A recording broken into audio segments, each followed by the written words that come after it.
Module 1, English 7. So our lesson is a conflict. So when we read the story, one of the most common question there is, what is the conflict in the story? So when we say, what is the conflict in the story? What is the main problem in the story? Or what is the main problem of the character in the story? So that is the conflict. Okay? So a conflict is a literary device characterized by a struggle between two opposing forces. So we have different types of conflict. So again, conflict is the problem in the story or the struggle between the main character and the other characters in the story. Okay. So we have two major categories of conflict, the internal and the external. So internal conflict is when a character struggles with their own opposing desires or beliefs. So it happens within them and it drives their development as a character. While external conflict sets a character against something or someone beyond their control. So I'm going to elaborate these two main categories, internal and external conflict. Let's begin with internal. Okay, there are two types of internal conflict. The first one is man versus self, or we also call this character versus self, or person versus self. Okay, so this is an internal conflict, meaning that the opposition of the character faces is coming from within. This may entail a struggle to discern what the moral or right choice is, or it may also encompass mental health struggles. Okay, so what is the main examples or the most common example of this kind of conflict? When the main character in the story is having a hard time or difficulties to decide. He doesn't know which path he will take, or he doesn't know what decisions he or she will make. Now, let's say, for example, the character in the story, she or he doesn't know if she's going to marry or she will live a single in his or her whole life. So he cannot decide or she cannot decide, am I going to marry someday or not? I just want to be a single forever. So that is man versus self, no? Because he or she is making difficulty in making a decision or which path he will take. So that is man versus self. Or let's say, for example, a character in the story, he found 1 million pesos and he doesn't know if he's going to take this money, this much money, or is he going to surrender this to the authorities or to the policeman? So that is man versus self. Naguguluhan siya. Or if the character is having a depression, na-stress siya, na-stress like what is happening to us because of this pandemic.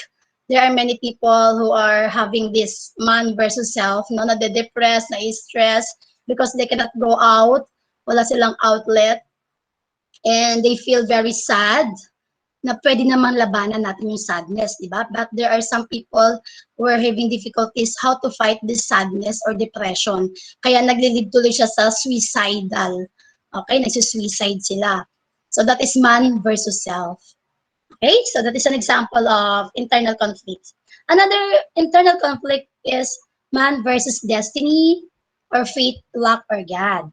So this is an ambiguous conflict type. Sometimes aspects of it get split up and parsed out among the other categories. For example, since accepting fate can be seen as an inner personal struggle, some define it as person versus self. So para din siyang yung kaninang example ko, yung kaninang type, yung man versus self, no?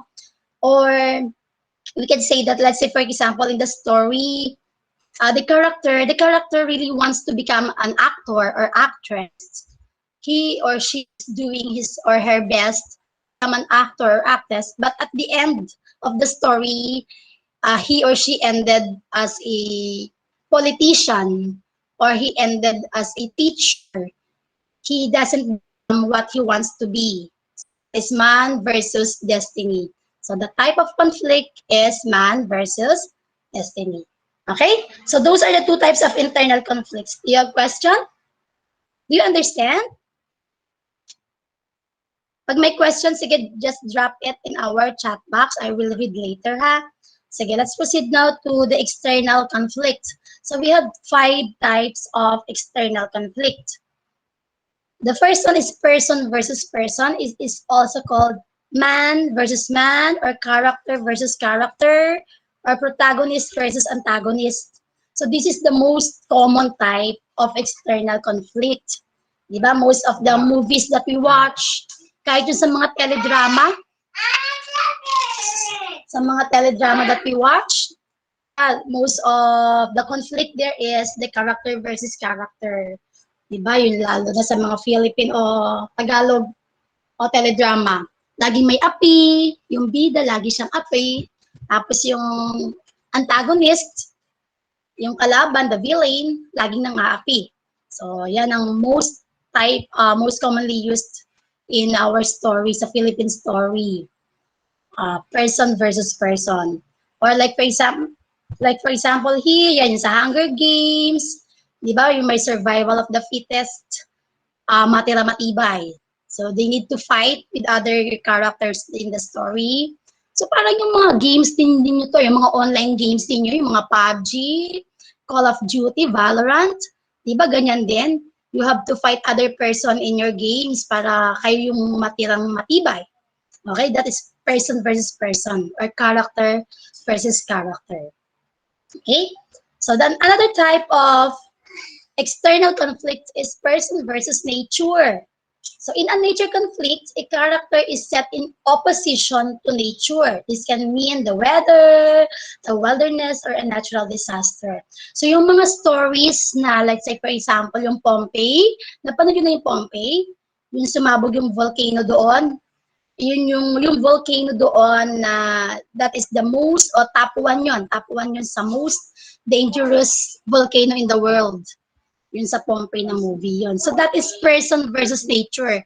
Kasi lahat ng characters dun sa movie, namatay sila lahat because of the eruption of the volcano. Okay, so if the character is having a struggle against the nature, like the calamities or natural disaster, yon, that is person versus nature. And pwede rin ito, yung example dito, yung kay Ernest Hemingway's The Old Man and the Sea. Yan, nag-struggle siya against the fish. No, si Santiago finally manages to reel in a fish after months and months of bad luck. Ganon din sa Life of Pi, kung napanood din sa Life of Pi, yung protagonist doon, di ba he faced a tiger na trap sila in a boat. So ilang months siyang nakipagbuno doon sa tiger, no?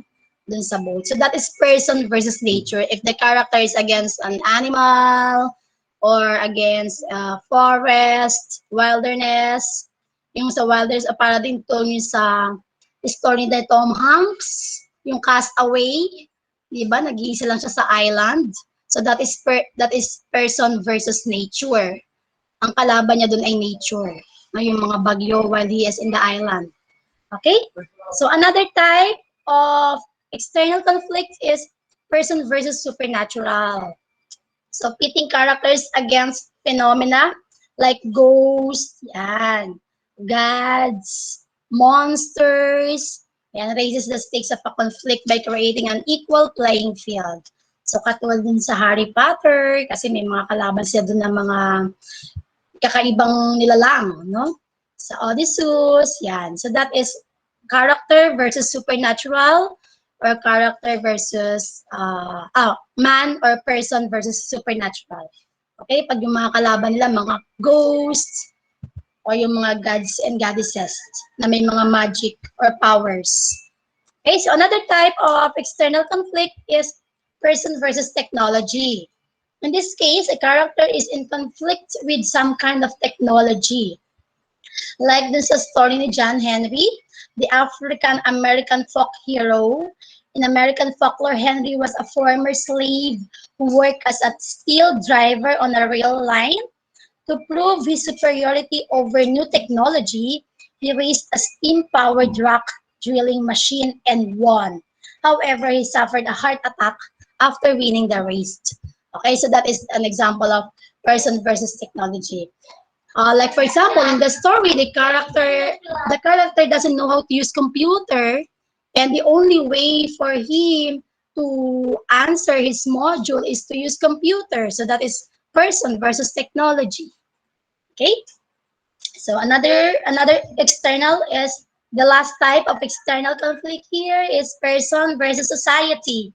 So a character versus society conflict is an external conflict that occurs in literature when the protagonist is placed in opposition with society. So group of people yung kalaban ng bida. Group of people or organization yung kalaban niya. So that is person versus society.